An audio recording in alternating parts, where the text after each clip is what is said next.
Have you ever seen in a Korean drama where the main character spends like 27 hours making a lunchbox or doshirak, as it's called in Korean, for their love interest, their best friend, or their family member who's not feeling well? Today, I'm going to make a doshirak or lunchbox situation for my friends Cassie and Sam. I see the light shining on the stage. This is what I imagine every day. Lulu, let's go. Lulu.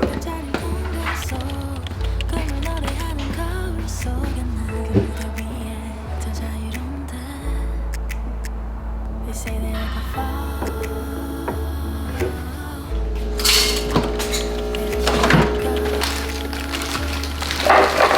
For dessert, I'm making a gluten-free version of one of my most popular dessert recipes, which is my pecan red bean pie. But instead of making it a pie, I wanted to experiment with using a gluten-free cookie to make it more of a tart.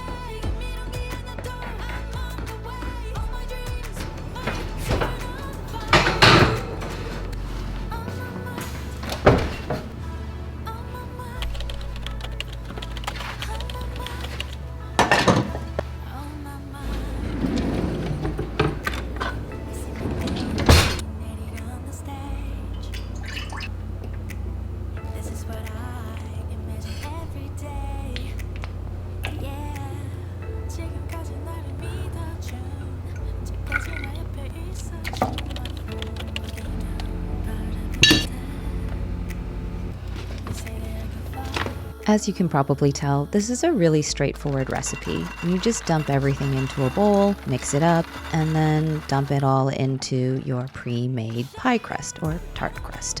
But simple recipes don't necessarily mean they're easy to make. This is the somewhat labor-intensive part. I pour out a 2-cup bag of pecan halves, and one by one, I place them on top of the filling so it looks really beautiful. I make sure to only select the prettiest pecans, so if I can't find one, I need to pour out some more and pick that beautiful pecan out.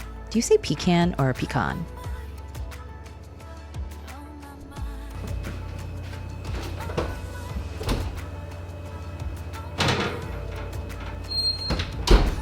One of the most iconic items in a traditional Korean doshirak or lunchbox is Jumeok Bap or fist rice. It's pretty much just a ball of rice, about the size of someone's fist, just like it sounds. But I've got a few tricks up my sleeves to make it a little extra special.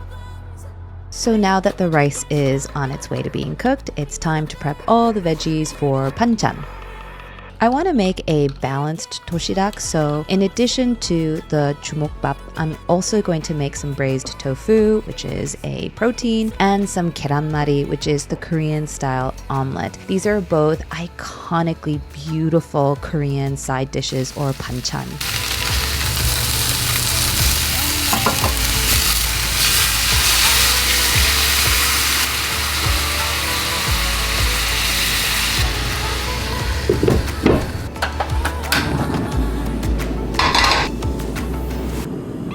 Remember how I said I wanted to do something special with the Jumeok Bap or fist rice? Well, Cassie loves mushroom, and who doesn't like Korean barbecue? I thought I would mix the two together and try stuffing the rice balls with the mushrooms and galbi.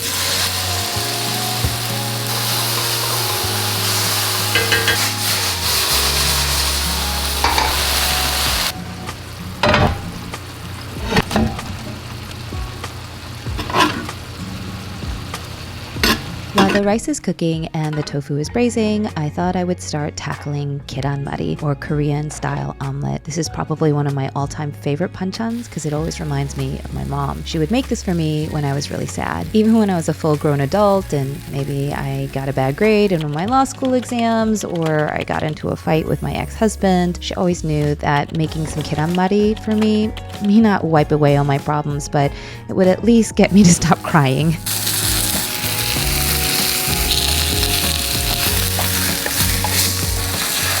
Keranmari, like the braised tofu banchan, is also perfect for lunchbox or doshirak situation because while it tastes great, warm and hot right off the stove, it also tastes just as good and flavorful cold.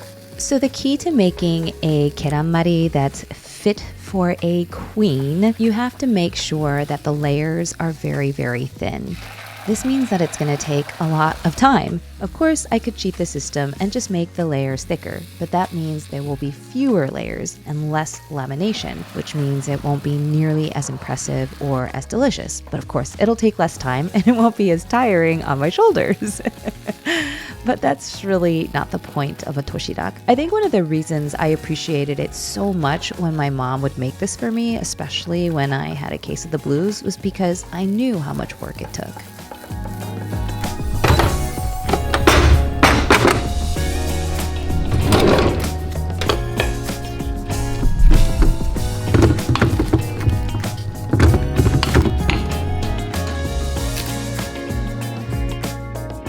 You're going to season the rice with a little sesame oil, black pepper, and even some salt if you want. And then you're going to shape the rice into a ball a little bit bigger than a golf ball and then flatten it into a pancake the size of your palm. Then you're going to take about 1 teaspoon, maybe a little bit more of that filling, and just start shaping the ball around the filling until it's completely covered.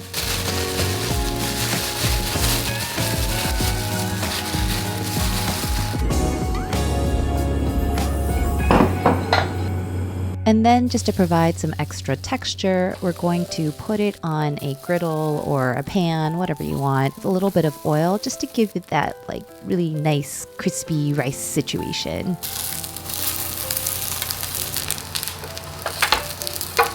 Finally, we're going to brush the tops with a little bit more Korean barbecue sauce so that it gets really beautiful and caramelized, just like that. Look at how pretty it is. Oh my gosh, these look so good.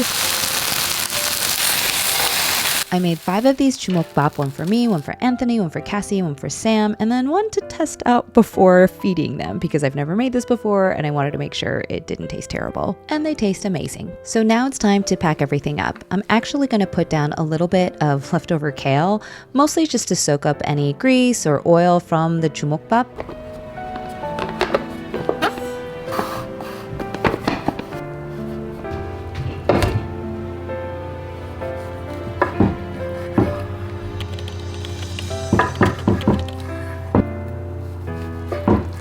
Anthony and I only became friends with Cassie and Sam about a year ago, so they're relatively new friends. Every time I think about making new friends, I remember this really funny story that my brother once told me. It was my brother's first day of high school, and he and his best friend were being driven to school by his best friend's dad, who was Korean. My brother and his friend were understandably nervous about their first day of high school, and the Korean dad, sensing their nerves, offered them the following advice. If you want to make a new friend, very easy.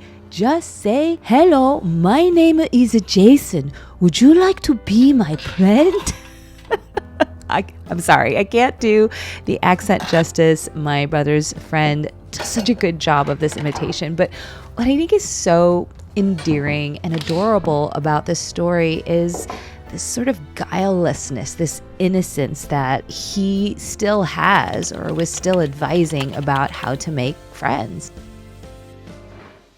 I suck at making new friends because I'm extremely shy, and sometimes because of that I come off as a little snotty. It's just that I'm really scared to talk to strangers. But lucky for me, Cassie wasn't. She came right up to me and she said, "Hi, I'm Cassie and I've really wanted to meet you for a long time, and basically I'd love to be friends."